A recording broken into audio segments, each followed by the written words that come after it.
Welcome to a brand new episode of Cupcake Chats. It's your boy Jzon Azari, and it has been a while.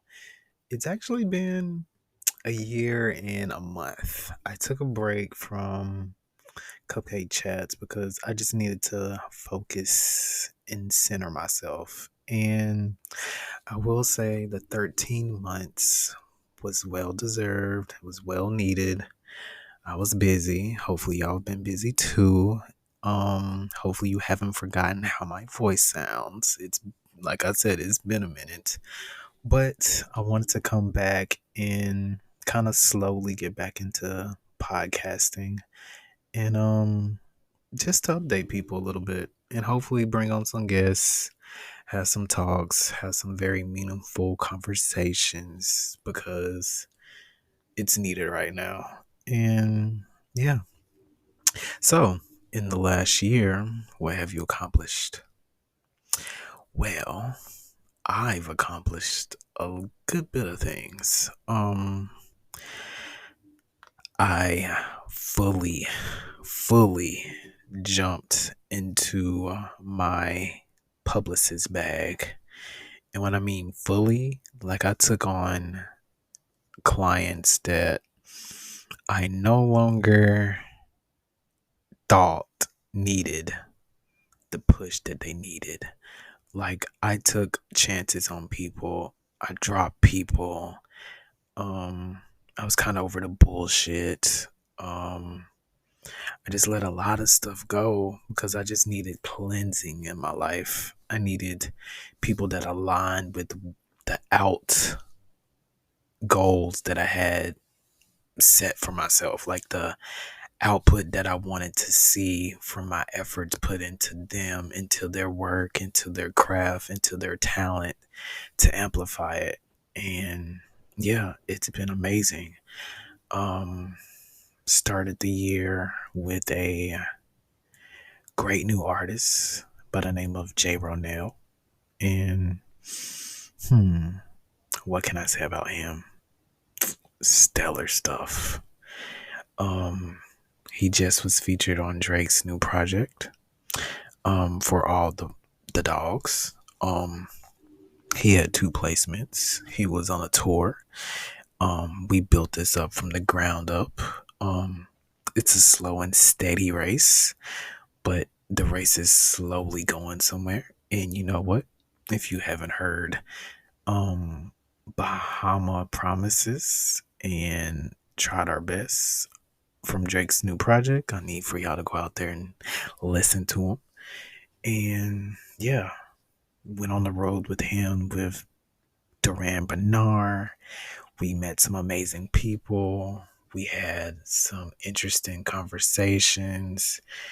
He got his first glimpse of tour life. I got to break out my camera again. And yeah, I just loved getting behind the camera because I'm always behind the scenes, but like getting to pull out my Sony Alpha camera with all the different lenses and just capturing stuff in motion, whether it's video, whether it's photo, like just seeing somebody in their essence of their craft is beautiful to me. And I was thankful just to be a part of the tour. Um, and before then, I was on tour to another one of my clients, Keithian. And he was on tour with Vito. And if you know who Vito is, you know who he is. It's Vito, baby. But yeah, spent a month on the road with Keithian, and he's a filmmaker. He is a producer, a writer. He's a songwriter. He's a musician. He is from East Texas. He is from New Orleans. Like he is the best thing that I've seen in the film industry in a very long time.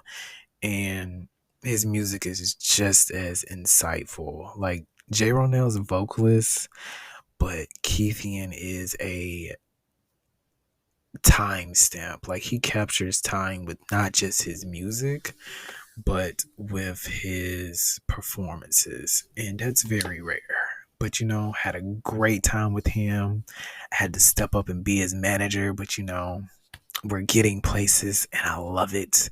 I'm so ready for what 2024 has for both of those artists. But for me personally, outside of that, I've gotten to enjoy the life of being a photographer, get to travel the world, and I'm slowly putting together a coffee table book.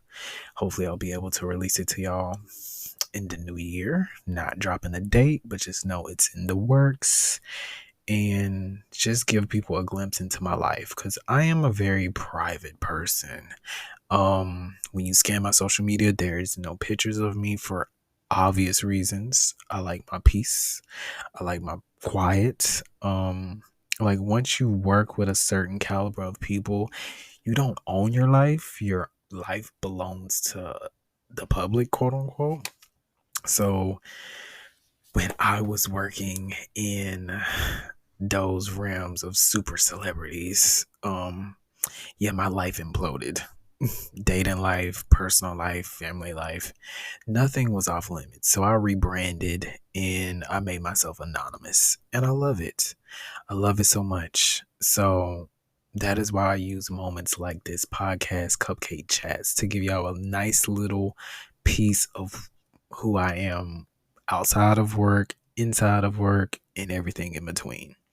And speaking of in between, life has been interesting outside of the camera and finding out that that is the direction I want to go in because with the state of the world, like the strike, with media, with everybody just going after what they deserve, like I needed to make this podcast. And I'm probably going to title it like Face Your Fears. Like within the last year, I said no more than I ever had in my life. And I feel like you have to say the word no to practice not just to yourself, but to others that you're no longer accessible to them when they need you. If somebody's not there for you when it's convenient to them, then you shouldn't be there when it's convenient to you. I'm going to say this again. If somebody is not there when it's convenient for them, you shouldn't be there when it's convenient for you. Yeah, that probably sounds a little backwards, but my thing is, people always want you to be there for them in the moment when things aren't going their way, when things are a little tough, when life has dealt them the wrong stack of cards. But at the end of the day, like everybody has to face their fears on their own. Like the pandemic, for instance, a lot of people were without jobs, and a lot of people currently are still losing their jobs. And whose fault is that? Nobody's fault. Because at the end of the day, regardless of who it is, whether they have a family, whether if they have kids, whether it's just them, whether they have a partner, whether they have animals, anything that depends on them is their responsibility. So you have to garnish a game plan. And lately, the way jobs are just terminating people left and right without a purpose or without warning, it's leaving a lot of people uneasy. And I think it's happening for a reason. I think we're in a place of uneasiness because a lot of people depend too much on certain things. And I feel like it's a wake up call. And hopefully, a lot of people are answering because now is the time for, I tell people, the year of the entrepreneur. Like if you ever had a idea, if you ever had a dream, if you ever had a hunch on doing something that you normally haven't done, you've always thought of, but you always put it on the back burner, this is the time to put it into action. Like, sit down, write a game plan, like, do whatever you need to do, because tomorrow's not promised to you. Like, 5 seconds is not promised to you. Anything can happen in any moment. And that is why I said I'm probably going to name this Face Your Fears, because now's the time. Now's the time. This is your message. This is your warning. This is your sign, depending on your beliefs, to get up and do something with your life. You have to ask yourself, what is your purpose? What are you doing this for? Who are you doing this for? What do you want the world to remember you as?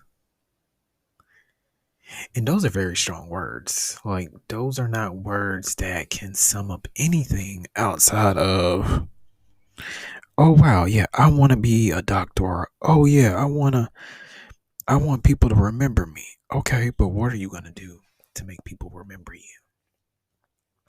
And for me, I'm a person that people depend on. But I know that I'm very good at telling people stories. And I know that the best way for me to do that is through cinematography. Like, I do it as a publicist. Like, I amplify their story. I amplify their dreams, their creations, their talents, their concepts. I make it a reality. But in reality, it's so much more. Like, there are plenty people in this world that I know that are more relatable than the people that you see on television, but nobody's there to see or hear their stories.